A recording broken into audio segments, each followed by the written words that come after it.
पंचगंगा नदीची धोका पातळीकडे वाटचाल। कोल्हापूर गगनबावडा पाठोपाठ कोल्हापूर रत्नागिरी महामार्गावर पाणी। खासगी वाहनावर पोलीस अशी पाटी लावून फिरणाऱ्या ताफ्यातील वाहनाबद्दल आमदार राजेश क्षीरसागर यांच्यावर कारवाई करावी। शिवसेना उद्धव बाळासाहेब ठाकरे पक्षाचे जिल्हाप्रमुख रविकिरण इंगवलेंची मागणी।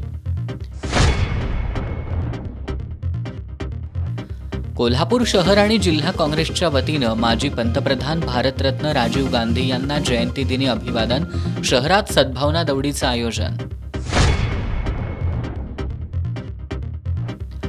आज वनताराचं पथक पोहोचलं नांदणीत। मठाच्या जागेत महादेवीसह अन्य हत्तींसाठी पुनर्वसन केंद्र उभारण्याच्या दृष्टीनं केली पाहणी। आणि कोल्हापुरातील मराठा स्वराज्य भवनासाठी मागितलेली सुमारे 100 कोटी रुपये किमतीची जागा आमदार अशोकराव मानेंच्या संस्थेला शासनानं दिली। ती संस्था नेमकं करते तरी काय, लोकांमध्ये चर्चा।